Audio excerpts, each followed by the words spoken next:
Hello, family, and welcome to another episode of Role Model Experts Cafe. I'm your host, Dr. L, the Parent Whisperer, and today I have a wonderful human being. Her name is Pascale, and she and I have had an opportunity to work together. I've had her on some of our stages before, and I've had an opportunity to hear all that she does. She is amazing, and I wanted to have her come and tell you a little bit more about herself, what she does, and how she shows up in this world. So, Pascale, thank you for being here and taking time out of your busy day. And welcome our audience members for being here with us. Pascale, tell us a little bit about yourself and why you do what you do and how you ended up doing what you do. Yeah, it's been a long road. I was born in Quebec City, and I grew up in a family that kind of had difficulty communicating. My parents have been married for 50 years, and there's still unspoken things between them, and they have a hard time communicating even to this day. So I was brought up the youngest of three sisters. And when I turned 10 years old, my eldest sister was diagnosed with a brain tumor, which obviously shattered my young life and the family life as well. So, of course, parents do what they do to protect their kids, and they invested a lot of energy to help my eldest sister fight this illness. And it took a couple of years, and I was just at the beginning of my teenage years. And being the youngest, but also the less anxious of the family, I also helped my other sister, who is a very anxious person. Mm-hmm. And I helped her throughout her teenage years as well. So it's kind of the background for why I serve parents of teenagers.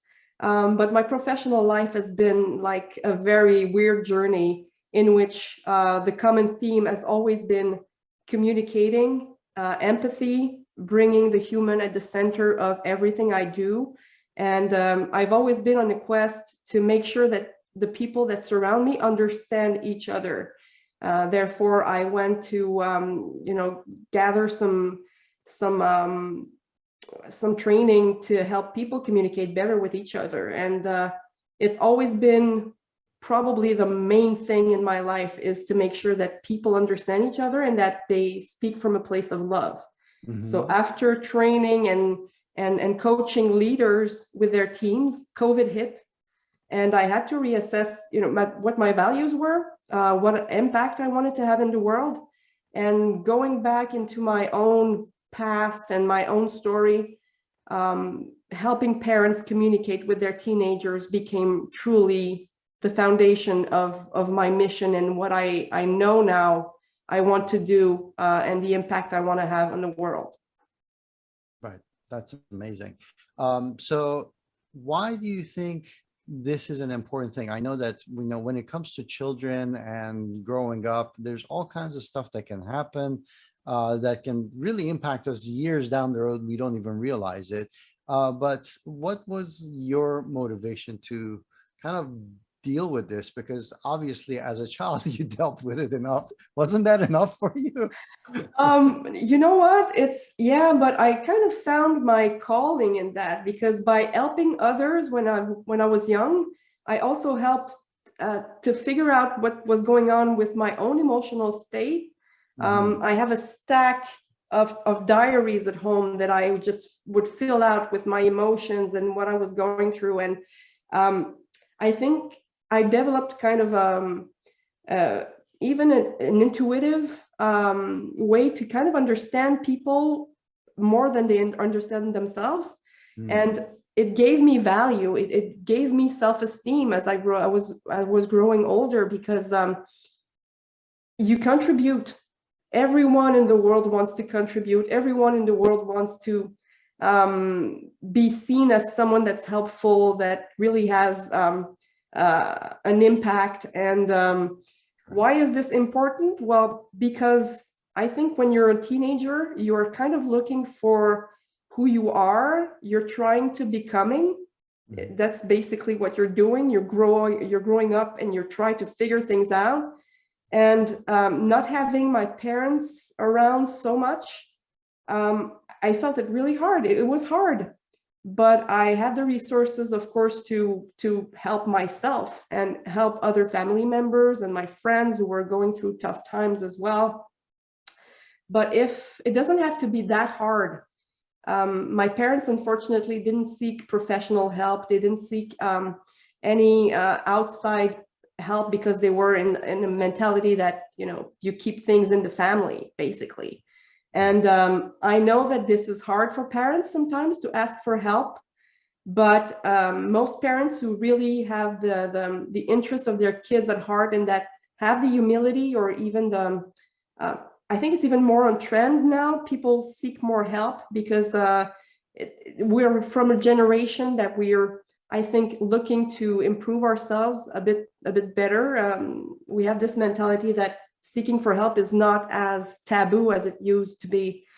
And I believe that parents nowadays are really aware that what their kid is going through is very different than what they were going through in their teenage years. And teenagers have it tough nowadays.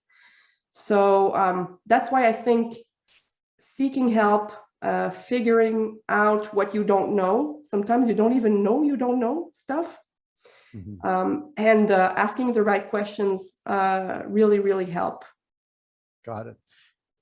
So what do you typically see as a challenge? Now, I understand that, a lot of times when there are issues within the family, like you said, people oftentimes think that they can handle it. So at what point is it a sign that, hey, you need to reach out, you need to look for help? And when that comes, how do you decide where to look and who to look for?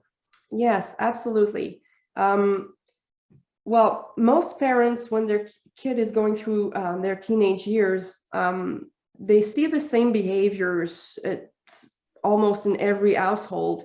The child may be confrontational, they may have anger issues or anxiety. They may be secretive and hiding things from their parents. I believe that you should seek help when you're uncomfortable. So if you are comfortable with what's going on, and you think that there's still communications going between you and your kid, and you still trust your kid, that's another thing. If there's still trust, you can build on it and perhaps try to solve things by yourself. But it can go sideways so fast. So I believe that the sooner you take action when you're feeling uncomfortable in the situation, the better off you will be, because as I said, trust is the most important currency between a parent and their teenager. And if trust is in some way damaged or broken, it is very, very hard to mend a relationship once you've gone through that threshold.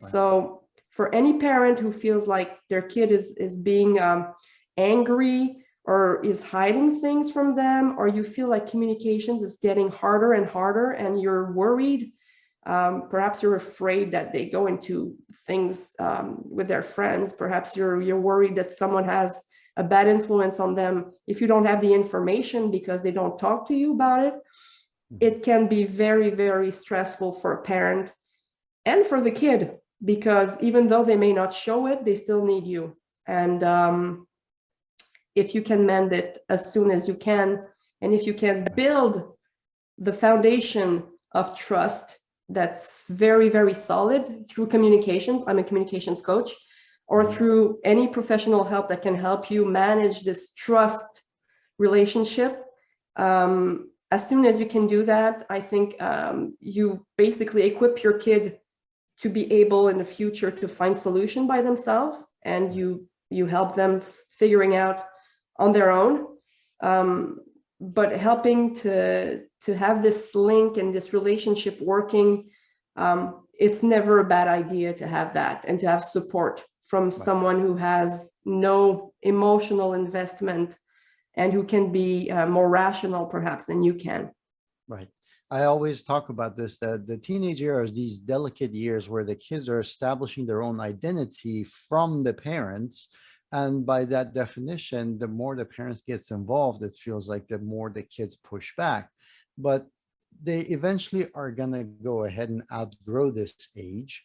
And when they outgrow this age, the one thing that you definitely want to make sure that remains is your relationship. Like you said, that trust that builds that relationship.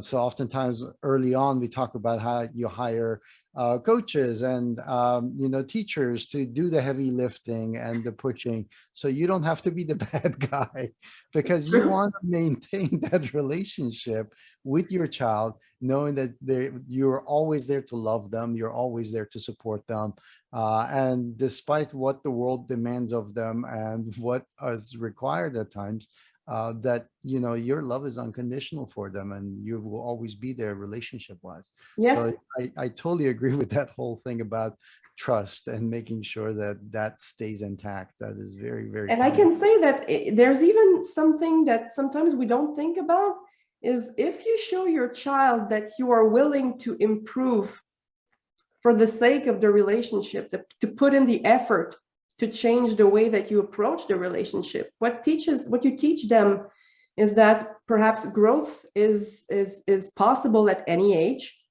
You actually tell them that they're important enough for you to put the action and the effort in, and only that might help with a relationship. It can be very, very constructive. Right. That's a very good point. And that willingness to learn and to change is important. But also that brings up another question.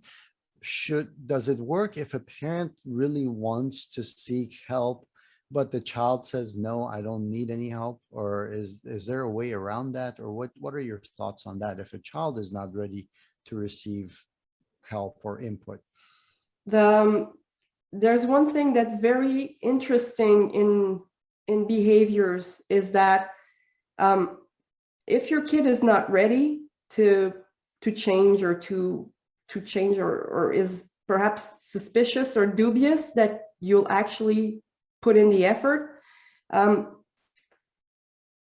if you change your approach, or if you get new skills and you change your approach in the way that you interact with your children, you will have an impact on their behavior, because they will have to adapt to this new way that you approach the relationship. We always have an impact, and sometimes our patterns, the patterns provoke the bad behaviors or the resistance from the children.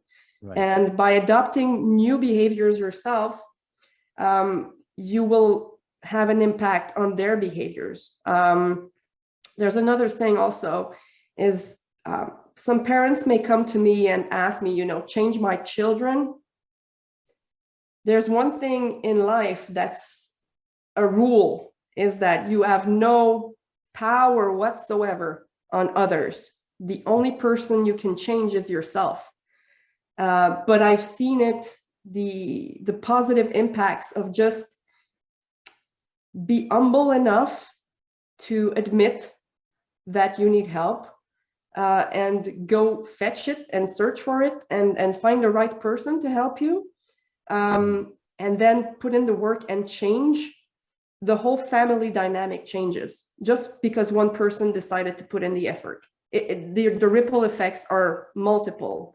And if you hire a communications coach like myself, the new skills that you will develop will not only serve you in your family, but you may be able to apply them elsewhere in your professional life, in your love life, because communications are really the basics of any type of relationship we have.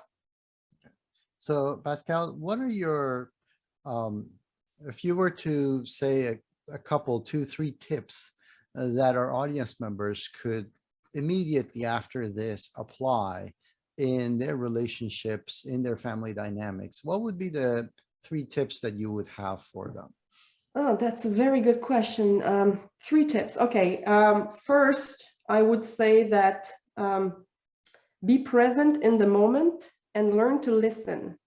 We sometimes get into arguments, and while the other person is providing information, giving feedback, or talking to us, we sometimes are in our head and we're just figuring out a way to have a good comeback, keep the fight going. And instead of being happy, we choose that we decide that we want to be right, instead of really listening to the other person and try to find where they're coming from. What is their reality, and why are they talking like that, and what's the emotional state they're in.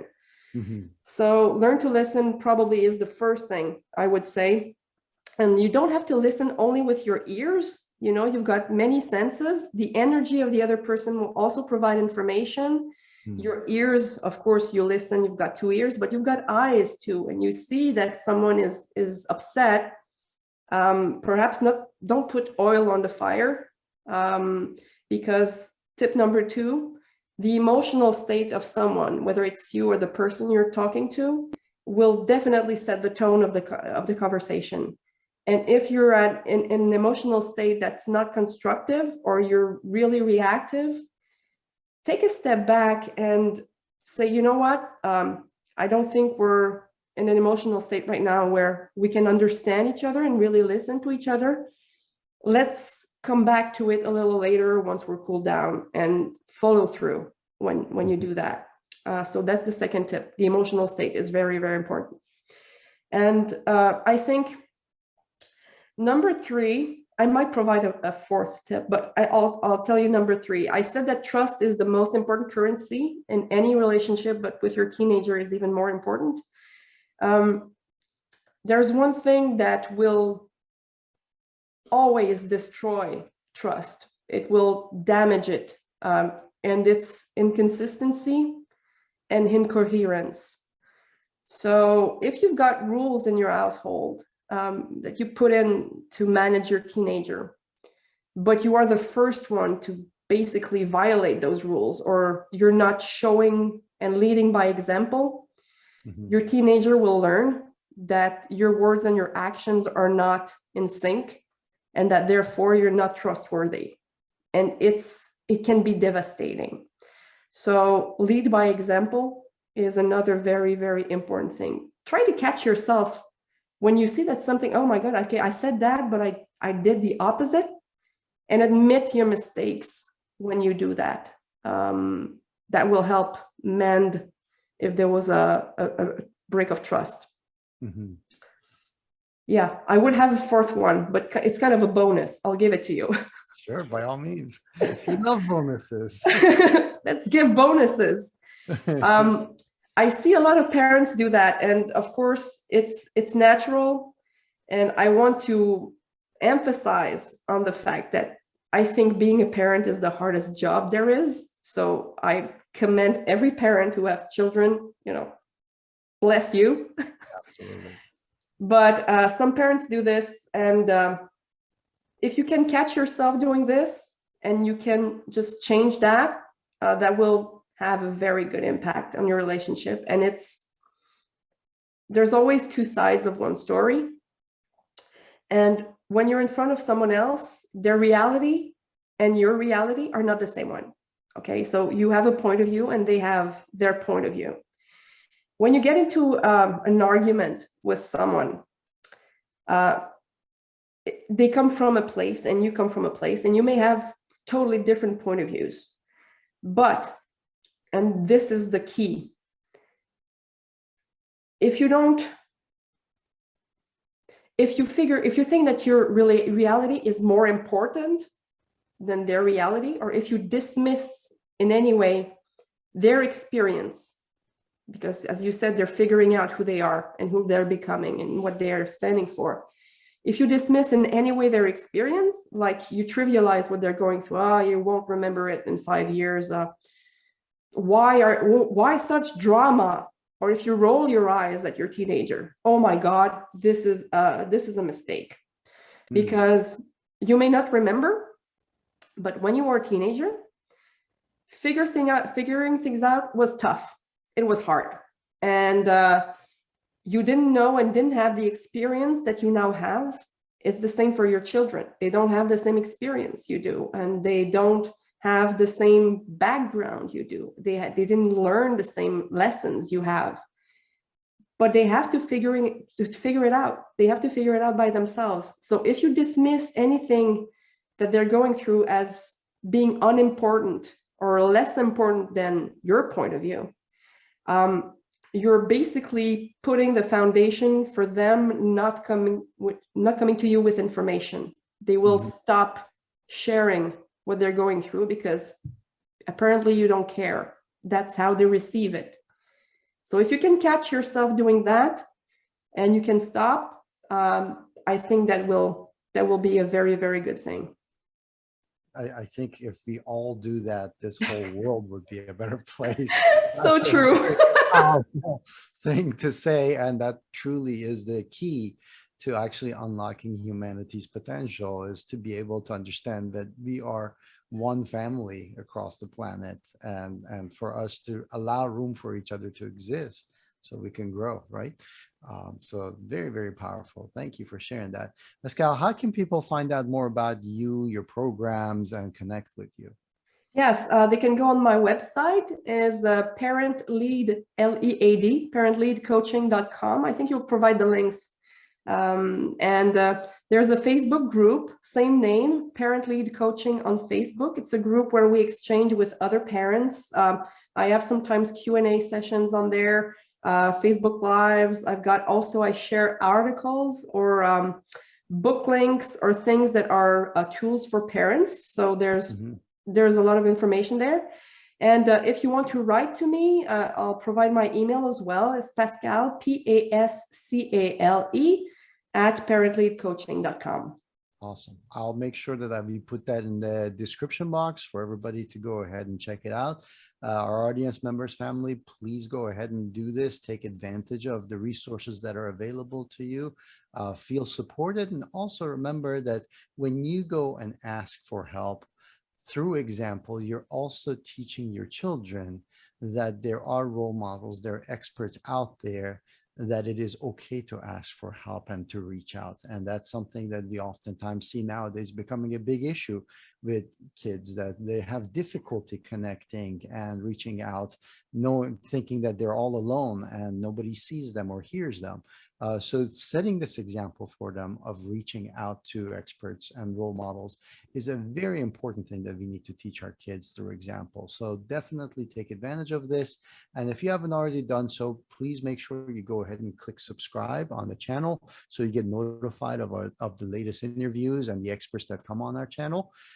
Before we go, Pascale, once again, thank you so much for the time and the expertise that you've shared with us today. Is there any final words of wisdom before we end this session today? Be kind with yourself and be kind with your teenager. And thank you very much for having me, Dr. Al. I love it. Thank you. Thank you so much. See you guys. Cheers.